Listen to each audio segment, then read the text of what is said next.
বলো না, এভাবে বলো না। অনেক তো হয়েছে, আর কিছু নাই বা হোক। নতুন কিছু যন্ত্রণা সইতে পারবো না, জানোই তো সব। অনেক পথ ঘুরে আমি অবশেষে এই বুড়োর কাছে থিতু হয়েছি। কেউ যা পারেনি, বুড়োটা তা পেরেছে।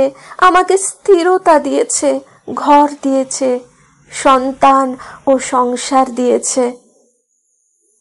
এইসব নিয়ে বেশ আছি। বুঝতেও পারিনি কখন এতটা সময় চলে গেছে।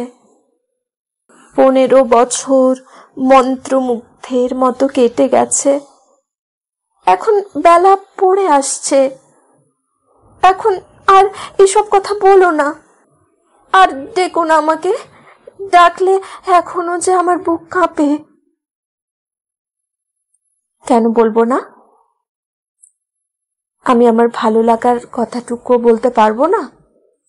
কিংবা যদি প্রেম নাও হয়, যদি কেবল শরীরের আকর্ষণই হয়ে থাকে, সেটাই বা কেন? তার কি সেই তীব্র যৌবন আর আছে? সেই কানায় কানায় ভরা শরীর? কি দেখে ছেলেটি এমন পাগল হলো? টের পায় সে প্রেমে পড়েছে, তবে এই প্রেমটি আগের কোনো প্রেমের মতোই নয়। অন্য সবগুলোতে তার নিজের অনেক কিছু চাওয়ার ছিল, কিন্তু এই তরুণের কাছে তার কিছু চাওয়ার নেই। যুবকটি তার হাত ধরে কাছে টানে। রূপা বাধা দিতে চেয়েও পারে না, বরং কি এক অমোঘ আকর্ষণে যুবকের বুকে আশ্রয় নেয় সে। যুবকটি যখন তার ঠোঁট, চিবুক, গাল, কপাল চুম্বনে জর্জরিত করে, ক্রমশ যৌবনের একেবারে শুরু থেকেই রূপা কেবল একাধিক পুরুষের শয্যাসঙ্গী হয়েছে। তখন বয়সটা ছিল আবেগের, আর তার ছিল তীব্র পুরুষ সঙ্গ আকাঙ্ক্ষা। পুরুষরা সেটা সহজেই বুঝে যেত, কিংবা কে জানে, পুরুষদের স্বভাবই হয়তো এইভাবে ভুলিয়ে ভালিয়ে মেয়েদেরকে বিছানায় নেওয়া, তারপর রূপ রস গন্ধ পান করে এক সময় কেটে পড়া। অন্তত রূপার জীবনে তেমনটিই ঘটেছিল। রূপা নিজের কাছে সরলভাবেই স্বীকার করে শরীরী আকর্ষণ। শরীরের তৃষ্ণা তার ভেতরেও প্রবল ভাবেই ছিল। সম্পর্কগুলোকে ও উপভোগও করেছে সব সময়। তবে বিষয়টি শুধু শরীরী আকর্ষণের জন্য ঘটেছে এমন নয়। সবার সঙ্গে সে জড়াতো না, জড়াতো কেবল সেলিব্রিটিদের সঙ্গে।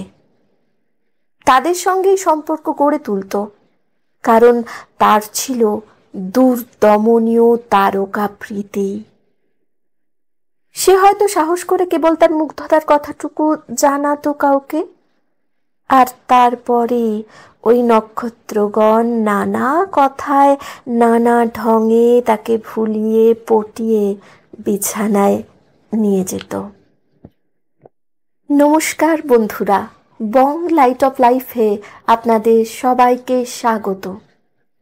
আমি প্রিয়াঙ্কা। আজ আপনাদের জন্য এনেছি পরকীয়া প্রেম পর্যায়ের একটি মনোমুগ্ধকর গল্প, প্রেম এসেছিল। আহমদ মুস্তাফা কামালের লেখা প্রেম এসেছিল। গল্পটি ভালো লাগলে লাইক, কমেন্ট, শেয়ার এবং সাবস্ক্রাইবের দ্বারা আমার পাশে থাকতে কিন্তু ভুলবেন না। শুনতে থাকুন আজকের গল্প। আপনি এত সুন্দর যে চোখ ফেরাতে পারি না। শুধু তাকিয়ে থাকতে ইচ্ছা করে। সুযোগ থাকলে সারা দিন রাত শুধু তাকিয়ে থাকতাম, আর কিছু না। শুধুই তাকিয়ে থাকা, শুধু দুচোখ ভরে ওই মাধুর্য ভরা রূপ দেখে নেওয়া।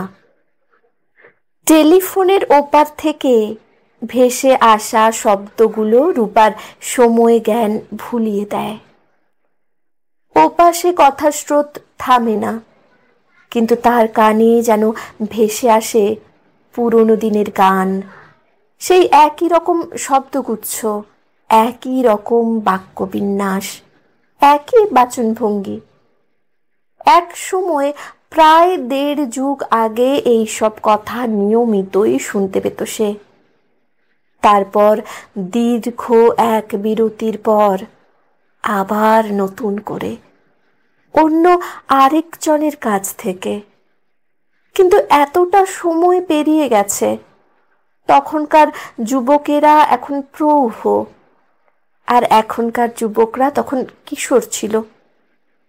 তবু স্তুতির এই শব্দবিন্যাস কি একই রকম রয়ে গেছে? তার বিস্ময় বোধ হলো। বিস্ময়টা শুধু ভাষা ব্যবহারের এই ধরন ধারণ দেখেই নয়, বরং শব্দ ও বাক্যগুলো যে তার জন্য প্রয়োগ হচ্ছে সেটা দেখেও। সে তো ভেবেছিল তার জীবন থেকে অনেক আগেই ওই পর্বত ধুয়ে মুছে গেছে।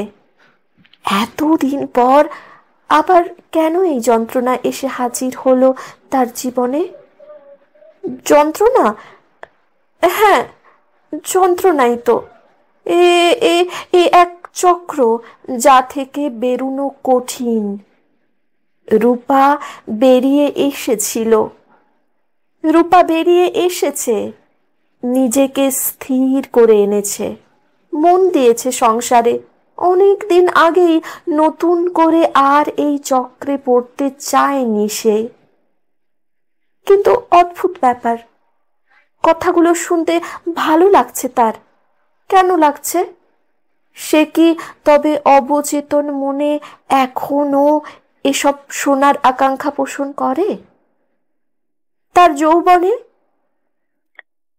আরো নির্দিষ্ট করে বললে, যৌবনের একেবারে শুরু থেকেই সে কেবল এই রকম স্তুতিতে ভুলে গিয়ে একাধিক পুরুষের শয্যাসঙ্গী হয়েছে। তখন বয়সটা ছিল আবেগের, আর তার ছিল তীব্র পুরুষ সঙ্গ আকাঙ্ক্ষা। পুরুষরা সেটা সহজেই বুঝে যেত, কিংবা কে জানে, পুরুষদের স্বভাবেই হয়তো এইভাবে ভুলিয়ে ভালিয়ে মেয়েদেরকে বিছানায় নেওয়া। তারপর রূপ, রস, গন্ধ পান করে এক সময় কেটে পড়া। অন্তত তার জীবনে তেমনটাই ঘটেছিল। রূপা নিজের কাছে সরলভাবেই স্বীকার করে শরীরী আকর্ষণ। শরীরের তৃষ্ণা তার ভেতরেও প্রবলভাবেই ছিল। সম্পর্কগুলোকে উপভোগও করেছে সে সব সময়। কিন্তু এও ঠিক, ভাঙার জন্য সে সম্পর্ক গড়ত না। প্রতিটি সম্পর্কে জড়ানোর আগে সে প্রেমে পড়ত, পুরুষটিকে নিয়ে সুদূর প্রসারী স্বপ্ন দেখত, ঘর সংসার, জীবন যাপন ইত্যাদি। কিন্তু সে বুঝতে পারত না যে তার কাঙ্ক্ষিত পুরুষটি মোটেই তেমনটি ভাবছে না। তার কাছে কেবলই গুরুত্ব পাচ্ছে রূপার শরীর, ভরা যৌবনবতী শরীর। এরকম ঘটনা একবার ঘটলেই তো মানুষ সাবধান হয়ে যায়, অথচ সে বারবার জড়িয়ে পড়ত জটিল এক কারণে। বিষয়টি শুধু শরীরী আকর্ষণের জন্য ঘটেনি। সবার সঙ্গে সে জড়াতো না, জড়াতো কেবল সেলিব্রিটিদের সঙ্গে। তাদের সঙ্গে সম্পর্ক গড়ে তুলত, কারণ তার ছিল দুর্দমনীয় তারকা প্রীতি। অবশ্য সম্পর্ক গড়ার ব্যাপারটা যেহেতু একতরফা নয়, দায়টাও তাই তার একার নয়। সে হয়তো সাহস করে কেবল তার মুগ্ধতার কথাটুকু জানাতো কাউকে, আর তারপরই ওই নক্ষত্রগণ নানা কথায় নানা ঢঙে তাকে ভুলিয়ে পটিয়ে বিছানায় নিয়ে যেত। সে আকাঙ্ক্ষা করত প্রেমের, দীর্ঘস্থায়ী সম্পর্কের, যৌথ জীবন যাপনের। আর তারকারা ভালোবাসত সজ্জা, শরীর। তারকাদের প্রতি কেন এমন তীব্র মোহ ছিল রূপার বোঝা কঠিন। তার নিজের কমতি ছিল না কিছুরই, ছিল রূপ, গুণ ও নয়নাভিরাম যৌবন। গান গাইতে পারত সে, কিছুদিন নাচও শিখেছিল। মঞ্চে অখ্যাত নাট্যদলে ছোটখাটো চরিত্রে অভিনয়ের সুযোগও ঘটেছিল, কিন্তু কোনোভাবেই স্টার হয়ে উঠতে পারেনি রূপা। যে সময়ের গল্প এটা, তখন তারকা হয়ে ওঠা এত সহজ ছিল না, এত বেশি টেলিভিশন চ্যানেল ছিল না। ইচ্ছে করলেই একটু ধরাধরি করে দু একজন লুচ্চা ধরনের পরিচালক প্রযোজকের সঙ্গে রং ঢং করে কোনো রকম যোগ্যতা না থাকা সত্ত্বেও নায়িকার ভূমিকায় অভিনয় করা এবং টেলিভিশনের কল্যাণে নিজেকে দেশ জুড়ে পরিচিত করে তোলার তেমন কোনো সুযোগ ছিল না তখন। একটা মাত্র টিভি চ্যানেল, তাও সরকার নিয়ন্ত্রিত। সেখানে আবার বাঘা বাঘা সব প্রযোজকরা নাটক পরিচালনা করতেন। অডিশনে পাশ করে সেই সব প্রযোজকদের চোখে পড়া ছিল নিতান্তই ভাগ্যের ব্যাপার। ভাগ্য সুপ্রসন্ন হলে এমনকি একটা দুটো নাটকে অভিনয় করেও কেউ কেউ তারকা হয়ে যেত। রূপার ভাগ্যে সেটা জোটেনি, হয়তো সেজন্যই, অর্থাৎ নিজে তারকা হতে না পেরে তারকাদের প্রতি এক তীব্র মোহ কাজ করত। তার ইচ্ছে হতো তাদের জীবন সঙ্গী হওয়ার, কিন্তু কেউই তাকে ওই পর্যন্ত নিয়ে যায়নি। অভিনেতা, সঙ্গীত শিল্পী, চলচ্চিত্র পরিচালক, সাংবাদিক ও সম্পাদক সব ধরনের তারকাদের সঙ্গেই তার সম্পর্ক হয়েছে, তবে সেটা কেবলই বিছানার, এর বাইরে আর কিছু ভাবতে চায়নি কেউ। যদিও সম্পর্কগুলো উপভোগ্য ছিল খুব, কারণ তখন নক্ষত্রগণ থাকতেন প্রেমময় কথায় ভরপুর। মিষ্টি মধুর কথার ফুলছুরি সে উপহার পেয়েছে সবার কাছ থেকেই। শরীরী সম্পর্কগুলোকেও তারা ভরে দিতেন কানায় কানায় পূর্ণ করে। তবুও একের পর এক মন ভাঙা অভিজ্ঞতা অর্জন করতে করতে সে ক্লান্ত হয়ে পড়েছিল, কারণ সম্পর্ক ভাঙার সময় ওই নক্ষত্ররাই হয়ে উঠতেন অতি মাত্রায় নিষ্ঠুর, প্রায় ব্যবহৃত টয়লেট পেপারের মতো সম্পর্কিত মানুষটিকেও ছুঁড়ে ফেলে দিতে এতটুকু দ্বিধা করতেন না তারা। এইরকম এক ক্লান্তিকর বিমর্ষ সময়ে এক বন্ধুর মাধ্যমে তার পরিচয় ঘটে দেশের এক খ্যাতিমান লেখকের সঙ্গে। খ্যাতিমান বলাটা কি ভুল হলো? রূপার সঙ্গে পরিচয় ঘটার সময়ে তার খ্যাতি পড়তির দিকে। লেখালেখিতে দীর্ঘদিনের বিরতি তাকে খানিকটা লোকচক্ষুর আড়ালে নিয়ে গেছে, বা তিনি নিজেই আড়ালে থাকতে চাইছেন। সহযাত্রী লেখকদের সঙ্গে আড্ডাবাজি, বন্ধুদের সঙ্গ এবং লেখালেখি সব ছেড়ে তিনি ততদিনে পুরো মাত্রায় চাকুরিজীবী, একটি নামজাদা প্রতিষ্ঠানে উঁচু পদে অধিষ্ঠিত। সেই হিসেবে তিনিও তারকা, বড় মাপের তারকাই, এক নামেই তাকে সকলে চেনে। কিন্তু মুশকিল হলো বয়স নিয়ে। লেখক সাহেব তখন মধ্য 40-এ, আর রূপার বয়স 25 ছাড়ায়নি, প্রায় 20 বছরের ব্যবধান। বিবাহিত তিনি, সন্তানের জনকও। তবে তার অনিয়ন্ত্রিত জীবনযাপনের প্রতি বীতশ্রদ্ধ হয়ে স্ত্রী তাকে ছেড়ে চলে গেছেন। সেই জীবনে যেমন ধুমধুমার আড্ডাবাজি ছিল, তেমনি ছিল আরো হাজারটা বদগুণ। জুয়ার নেশা, মদ্যপান আর নারী লোলুপতা, এই সব কিছুতে সময় দিয়ে তার বাদবাকি সময়টা কাটত লেখার ঘরে। স্ত্রী শেষেরটি মানতে রাজি থাকলেও আগেরগুলোর মাত্রাতিরিক্ত বাড়াবাড়ি সইতে পারেননি। স্ত্রী তাকে ছেড়ে যাওয়ার পরই লেখক সাহেবের বোধোদয় ঘটে। বিয়ে বিচ্ছেদের নোটিশ পেয়ে তিনি এমন এক বিমূঢ় অনুভূতির মুখোমুখি হন যে সব কিছুকেই তুচ্ছ, অকিঞ্চিতকর, অর্থহীন মনে হতে থাকে।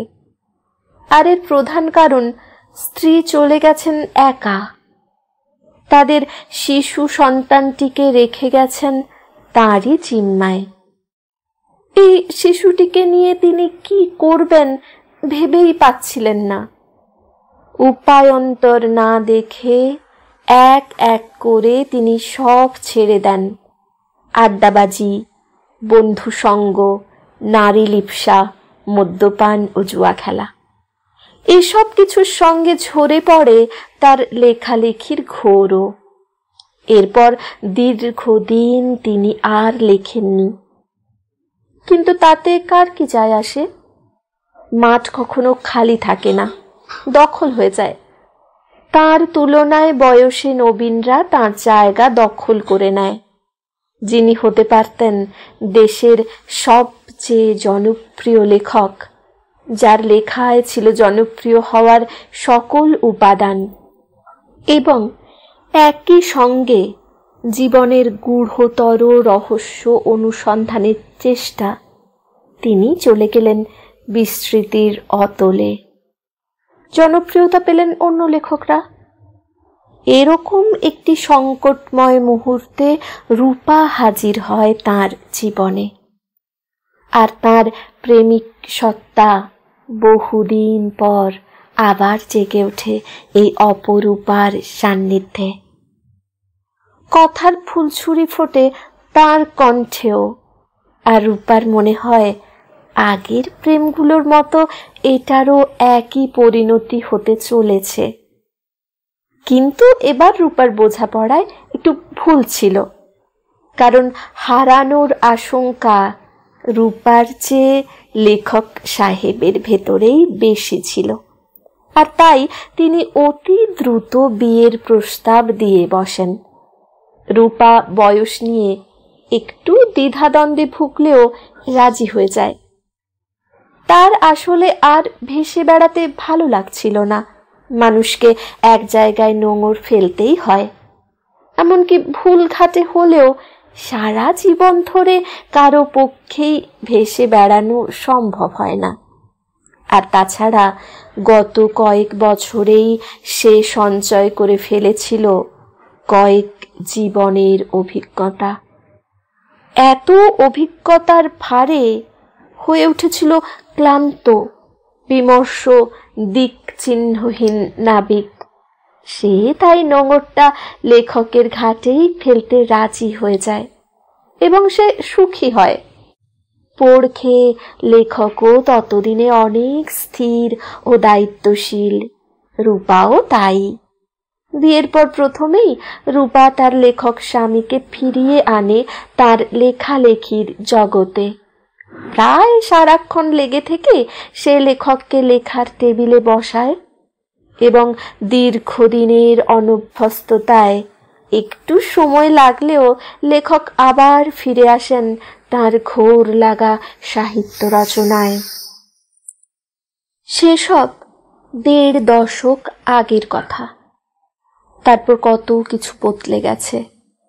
রূপা নিজে মা হয়েছে, বয়স বেড়েছে, যৌবনের তীব্র উন্মাদনাময় শরীরী আকাঙ্ক্ষাকে নিয়ন্ত্রণে নিয়ে আসতে পেরেছে। যদিও কাজটি কঠিন, কিন্তু লেখক সাহেবও তো বুড়ো হচ্ছেন, তিনি আর কতটুকুই সক্ষম এই তীব্র আকাঙ্ক্ষা মেটাতে। রূপা তাই নিজেকে নিয়ন্ত্রণ করাটাকেই সঠিক পন্থা বলে মনে করেছে। না, শরীর নিয়ে তার এমন কোনো ছুঁত মার্ক ছিল না কখনো। শরীরকে এমন কোনো মহার্ঘ বস্তু বলেও মনে হতো না তার, যে সবার কাছ থেকে লুকিয়ে রাখতে হবে। আবার এমন তুচ্ছ মনে করতো না যে সবার কাছেই সহজলভ্য করে তুলবে। সে বহুজনের শয্যাসঙ্গী হয়েছে বটে, তবু নিজেকে তার কখনো বহুগামী মনে হয়নি, কারণ কখনোই একসঙ্গে একাধিক সম্পর্কে জড়ায়নি সে। বরং একটি সম্পর্কের মৃত্যুর পরই কেবল আরেকটি সম্পর্ক খুঁজে ফিরেছে। আগেরগুলো বিয়ে পর্যন্ত গড়ায়নি। এটা যেহেতু গড়িয়েছে, সে তাই অতৃপ্ত থাকা সত্ত্বেও আর কোনো সম্পর্কে জড়াবার ভাবনাকে মনে আসন গেড়ে বসতে দেয়নি। কিন্তু এই এতদিন পর এটা কি হচ্ছে?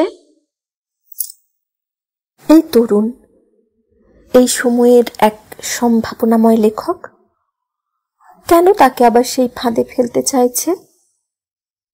তরুণটির সঙ্গে পরিচয়টি হলো স্বামীর সূত্রেই, নিজের বাসায়।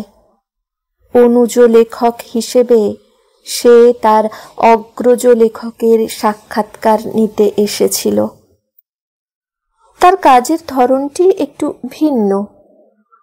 কয়েকটি গত বাঁধা প্রশ্ন করেই সে থেমে যায়নি। বোঝাই যায় প্রচুর প্রস্তুতি নিয়েই সে ইন্টারভিউ করতে এসেছে, এবং সেটি একদিনেই শেষও হয় না। লেখক সাহেব এই সৃজনশীল তরুণ লেখকের সঙ্গে কথা বলে গভীর আনন্দ পান।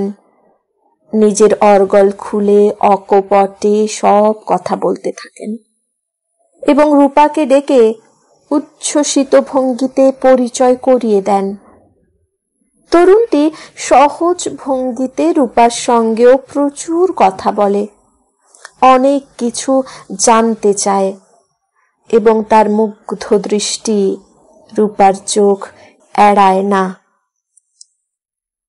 পর পর ৩-৪ দিনের যাওয়া আসাতেই তাদের দুজনের সঙ্গেই তরুণটির একটা চমৎকার সম্পর্ক স্থাপিত হয়, এবং ইন্টারভিউ পর্ব শেষ হলেও তার জন্য এই বাসার দরজা তাই অবারিতই থেকে যায়। লেখক সাহেবের সঙ্গে গল্প করার ছলে প্রায় নিয়ম করেই আসতে থাকে তরুণটি, কিন্তু তার চোখ যে সদা সর্বদা রূপাকেই খুঁজে বেড়ায়, সেটা বুঝে নিতে রূপার এতটুকু কষ্ট হয় না। একদিন সরল ভঙ্গিতে তরুণটি তার সেলফোন নাম্বারটি চেয়ে নেয়। রূপাও দিতে দ্বিধাবোধ করে না। আর তারপরই শুরু হয় তরুণটির প্রেমময় কথামালা। কথা তো নয়, যেন কবিতার ঘোর, সঙ্গীতের অপূর্ব সুর মূর্ছনা। রূপা শুনতে চায় না এসব, আবার ফেরাতেও পারে না। নিজেকে বরং কথার সৌন্দর্যে তার মন ক্রমশ কোমল আচ্ছন্নতায় ছেয়ে যেতে থাকে। এই সর্বনাশা ফাঁদ থেকে নিজেকে ফেরানোর তীব্র ইচ্ছেটিও যেন আকুলতায় ভরে ওঠে। তরুণের স্তুতির জবাবে সে বলে, বলো না, এভাবে বলো না, অনেক তো হয়েছে, আর কিছু নাই বা হোক, নতুন কিছু যন্ত্রণা সইতে পারবো না। জানোই তো সব, অনেক পথ ঘুরে আমি অবশেষে এই বুড়োর কাছে থিতু হয়েছি। কেউ যা পারেনি, বুড়োটা তা পেরেছে। আমাকে স্থিরতা দিয়েছে, ঘর দিয়েছে, সন্তান ও সংসার দিয়েছে। এইসব নিয়ে বেশ আছি। বুঝতেও পারিনি কখন এতটা সময় চলে গেছে। 15 বছর মন্ত্রমুগ্ধের মতো কেটে গেছে। এখন বেলা পড়ে আসছে। এখন আর এসব কথা বলো না, আর ডেকো না আমাকে। ডাকলে এখনো যে আমার বুক কাঁপে। কেন বলবো না? আমি আমার ভালো লাগার কথাটুকু বলতে পারবো না? আমি তো আপনার কাছে কিছু চাইনি, শুধু তাকিয়ে থাকতে চেয়েছি। এটুকুও পারবো না? বলো না, অমন ভাবে বলো না। আমি বলবো বলবো যে আপনার জন্য আমার মন কেমন করে। বলবো সারাক্ষণ ধরে আপনাকে আমার দেখতে ইচ্ছে করে, কারণ এত সুন্দর, এত আকর্ষণীয় মানুষ আমি আর কখনো দেখিনি। বলবো। বলো না, বলো না, না না বলো না। না না বললেও রূপা টের পায় কথাগুলো শুনতে তার ভালো লাগছে। বুকের ভেতর প্রথম যৌবনের কাঁপন টের পাওয়া যাচ্ছে। মনে হচ্ছে এখনো ফুরিয়ে যাইনি আমি। এখনো কারো না কারো কাছে আমি কাঙ্ক্ষিত রমণী রয়ে গেছি। তার আনন্দ বোধহয় সঙ্গে বিস্ময়। তরুণটি বয়সে অন্তত তার বছর 10 ছোট। সে কেন তবে তার মতো 40 ছোঁয়া নারীর প্রেমে বুঁদ হয়ে আছে? কিংবা যদি প্রেম নাও হয়, যদি কেবল শরীরের আকর্ষণই হয়ে থাকে, সেটাই বা কেন? তার কি সেই তীব্র যৌবন আর আছে? সেই কানায় কানায় ভরা শরীর? কি দেখে ছেলেটি এমন পাগল হলো? এরকম অবশ্য হয় কারো কারো ক্ষেত্রে। জানে সে বয়সে বড় নারীদের প্রতি তীব্র আকর্ষণ বোধ করে কোনো কোনো যুবক, ইডিপাস কমপ্লেক্সে। কেন যে এই আকর্ষণের নাম ইডিপাস কমপ্লেক্স কে জানে। ইডিপাস তো নিয়তি তাড়িত। নিজের অজান্তেই সে সম্পর্কিত হয়েছিল তারই জন্মদাত্রীর সঙ্গে। এটা তো সেরকম কিছু নয়। জেনে শুনে একজন বয়স্ক নারীর প্রেমে পড়ছে একজন তরুণ। কেন পড়ছে সে ভেবে পায় না। মুখে সে না না বলতে থাকে, কিন্তু তরুণটির বিরামহীন স্তুতিগাথা তার ভেতরটাকে তছনছ করে ফেলে। টের পায় সে প্রেমে পড়েছে, তবে এই প্রেমটি আগের কোনো প্রেমের মতোই নয়। অন্য সবগুলোতে তার নিজের অনেক কিছু চাওয়ার ছিল, কিন্তু এই তরুণের কাছে তার কিছু চাওয়ার নেই, বরং হয়তো কিছু দেওয়ার আছে। তারপর একদিন, ততদিনে লেখক সাহেবের অনুপস্থিতির সুযোগে তরুণের যাওয়া আসা প্রায় নিয়মে পরিণত হয়েছে। যুবকটি তার হাত ধরে কাছে টানে। রূপা বাধা দিতে চেয়েও পারে না, বরং কি এক অমোঘ আকর্ষণে যুবকের বুকে আশ্রয় নেয় সে। যুবকটি যখন তার ঠোঁট, চিবুক, গাল, কপাল চুম্বনে জর্জরিত করে ক্রমশ নিচের দিকে নামতে থাকে, সরিয়ে দেয় বুকের আঁচল, হাত রাখে বুকের ওপর, ঠোঁট ছোঁয়ায়, তারপর আরো নিচে, ক্রমশ গভীর থেকে গভীরে, তখন তার চোখে অবিরল জলের ধারা নামে। না না বলতে বলতেই সে জড়িয়ে ধরে রাখে তরুণটিকে। অনেক দিন পর তার শরীরের এই জেগে ওঠা তাকে বিমূঢ় করে দেয়। সে অনুভব করে ওঠে আবারও এক অপ্রতিরোধ্য জটিল প্রেম তার মনকে ছেয়ে ফেলেছে। সে তাই তার শরীরটিকেই উপহার হিসেবে উপস্থাপন করেছে তার তরুণতম প্রেমিকের কাছে। আর রাত গভীর হলে বুড়ো লেখক যখন গিয়ে বসেছেন তার অসমাপ্ত লেখার ডাকে, মিউজিক সিস্টেমে একটানা বেজে চলেছে তার প্রিয় গান। রবীন্দ্রনাথের প্রেম এসেছিল নিঃশব্দ চরণে। তাই স্বপ্ন মনে হলো তার, দিনই তাহারে আসন। তখন লেখার টেবিলে বসা ঘোরগ্রস্ত লোকটিকে দেখতে দেখতে আর গানটি শুনতে শুনতে রূপার ঠোঁটে মৃদু রহস্যময় হাসি ফুটে ওঠে। না, তার প্রেম নিঃশব্দ চরণে আসেনি, এসেছে সশব্দে, সচকিত করে। আর সেও তার শরীরটিকেই দিয়েছে আসন পেতে বসবার জন্য। কোনো অনুতাপ নেই তার, নেই কোনো বেদনা বোধ, বরং এক মধুর আবেশে তার অনুভূতিটি যেন রবীন্দ্রনাথকেও হার মানিয়ে দিচ্ছে এই মুহূর্তে। গল্পটি কেমন লাগলো কমেন্ট করে অবশ্যই জানাবেন। আবার এসে হাজির হব পরবর্তী কোনো গল্পের সঙ্গে। ততদিন সবাই সুস্থ থাকুন, ভালো থাকুন আর ভালো ভালো গল্প শুনতে থাকুন।